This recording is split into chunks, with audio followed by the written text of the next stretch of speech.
I want to talk to you about something that I think is really serious, and it's happening right before everyone's eyes.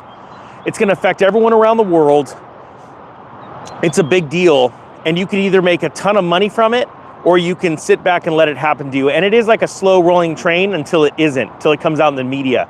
And that is the crashing of the US dollar. No matter where you are in the world, it's going to affect you. Why? Because it still is deemed the world's reserve currency, but it's losing traction really fast. I'm actually in Dallas, Texas, in front of an Outdoor World, and it's interesting because this is Memorial Day weekend, and like myself, they're running Memorial Day sales, right? And people are going to stores around the country, around the world, and they're buying things. As the dollar loses its value versus other items, we still have an inflation issue, and it's not getting any better, even though the government's telling you it is. Now, what's interesting is gasoline coming into this Memorial Day, it's like the lowest it's been in a long time. But there's still that massive pressure that's on Americans. And while Trump is adding even more tariffs, and you have to understand, he has to do a slow, controlled demolition of the stock market and other specific markets to bring down housing, to be able to bring down interest rates. Do me a favor, as I start reading this story out of Zero Hedge, type what city you're from and type yes or no if inflation is still persistent where you are. It says here the dollar crashes to 18-month lows as after Trump tantrum, Bitcoin and gold hit record highs. Now, a lot of people on this channel started buying Bitcoin and gold 4 years ago, silver, things like that. And those have all gone up in value. As a matter of fact, since I started the channel, oil is up dramatically as well. Commodities, things that human beings need, are high. Yet you can go down to Walmart and the price of a flat screen TV is dropped because it's something that people don't need. It says here, U.S. stocks ended marginally lower Friday, but down around 2% for the week as investors have been digesting a Moody's downgrade of U.S. debt late last Friday. The House's passage of a budget bill that could further increase the federal deficit, a slew of retail earnings that suggests that the U.S. consumer has been so far undaunted by tariff uncertainties. And today's social media post from President Trump indicating that the EU could be hit with a much higher import tariff as soon as the end of next week if trade negotiations fail. The thing that blows me away is that right now, just like what happened with the Great Recession, a lot of people lost their homes, a lot of people lost their jobs, and everybody knows someone that was affected by it, right? I hear stories from, Gen X, millennials that are sitting there going, hey, I remember my parents losing their house. Yet they're running headlong, face first into this crisis, and they have no clue. Can you imagine if you were one of the people that were able to spot this back in like 2005? Hey, the economy's getting overheated. There's some problems with mortgages. We need to do something about this. And you did something ahead of time. No joke, less than 1% of the population did anything to prepare for it. And that's why we have these crashes. You need to learn as much as you can about the current circumstances around the US dollar. The truth is, Donald Trump needs bond rates to go lower, but if that's done too fast, what we're gonna have is a slew of people race in, get into debt again, like they did during COVID, overextend themselves, and we're gonna have a worse collapse. But on the flip side, because most people don't understand how economics work, they're wanting low interest rates right now, not understanding the consequences that are tied to that. It's a big deal. You need to educate yourself. You need to learn about cryptocurrency right now. You need to learn about investing in gold and silver right now. You need to learn about how to short markets. You need this information. All this information is readily available on the internet. I'm gonna put a link down below to the Memorial Day sale on all my company's educational products, financial products that are changing people's lives. But that's not really the main point of this video. The main point of this video is to wake people up. Now, let me ask you this.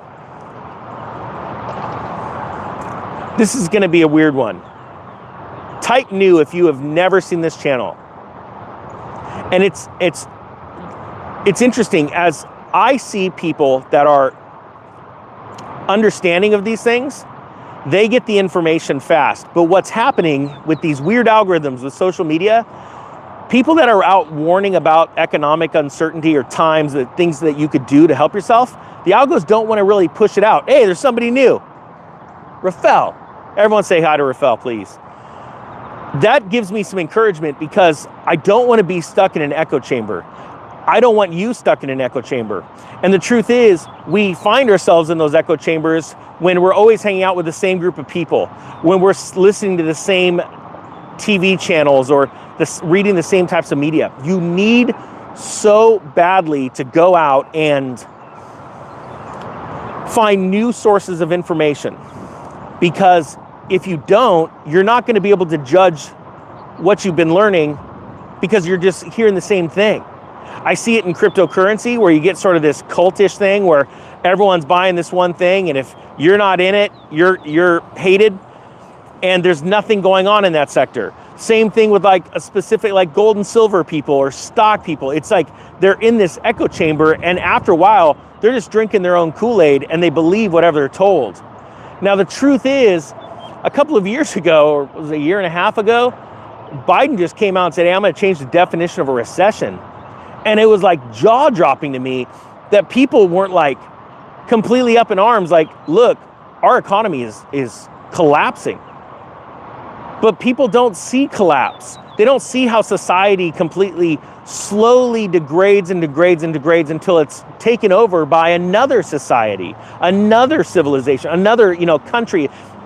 And right now, you've got this group of countries called the BRICS that are still incredibly powerful. It's funny that there's not a lot of reporting on them since President Trump started his presidency, because he's been filling the media, with enough stuff, right? With tariffs and all these kind of things. But you have to understand, the BRICS nations have been working together for well over 10 years and have formed these massive alliances and have a combined collapsing power. When I say collapsing power, they own enough US bonds and dollars, they could dump them at any time, making our currency worthless. Now, I believe that President Trump fully understands this, and that's why he is aggressively hitting the street right now with these tariffs. I really do believe that.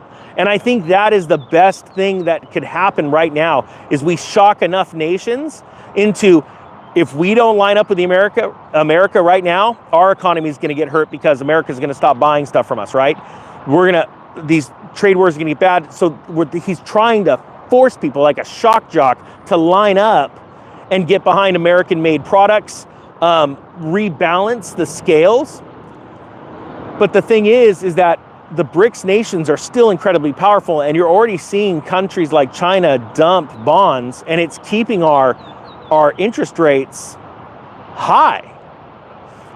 And the reason why is because you have more sellers of bonds than you have buyers of bonds. If there aren't enough people buying bonds, overpowering the sellers, then interest rates stay high. This is very important to note, especially when you see Vladimir Putin and those talks breaking down because of Ukraine. Remember, Russia has a lot of alliance, and they owe a lot to China for these older embedded agreements that were made in the last decade. And I think it's really important for everyone here to consider that, like, what are you spending your money on? Are you going to like the Outdoor World place and buying up stuff for sporting goods for the summer, where you could pretty much go to a garage sale and get the same crap for a lot less, and maybe take the savings and go buy a little gold, a little silver, a little Bitcoin, a little cryptocurrency? Maybe learn about things like Digibyte and how decentralized it is. Do you know how, I think I've got a link down below for like $19 for the crypto prepper course. If you do not own crypto, I highly suggest you take the weekend, buy the course, and learn about the most decentralized currency on earth. And right now, there are so many people getting on that bandwagon and going and taking $20 and buying a little bit of it, running a node, a core wallet, and building this amazing, insane mesh network around the world. And you could be a part of that. You could learn all about it, instead of going and spending your money on crap you can't afford. I was at a CarMax the other day looking at some cars with my wife, and there were a lot of people there standing in line to buy a car, but they weren't walking up with cash. They're sitting there filing out the paperwork for a car loan, when we have like a massive amount of car loans defaulting right now in America. It's absolutely insane. But that's the thing. It's up to you. You want to be successful? Then you go and crush it during a crash. That's what I did during the Great Recession. I had sold most of my stocks before the dot-com bubble burst, and I got to benefit from that. You know, moving in and out of these economic cycles, whether it be crypto, precious metals, stocks, real estate, or being a commodities trader, you can move in and out of these different cycles, and you could actually time them pretty darn well, because right now, most people don't get it. The economy's tanking. And so you can do something about it. So do me a favor. Thank you to everybody that's been hitting the subscribe button lately, because the algo's not wanting me to get over that certain number. But I really appreciate everybody that's been helping this channel out, trying to get the word out. And I hope you guys have an awesome Memorial Day. And remember, those that fought for this country and fought for our freedoms, this is not the country, the situation that they wanted when they fought for us, when they fought against tyranny. Now I get it. Our guys we voted in the type of White House that we wanted. And there are some amazing patriots trying to battle evil people right now. But just remember on this Memorial Day that you get a choice for your future, but you're the one that's going to have to do something about it. I hope you got something out of this. The Economic Ninja is out.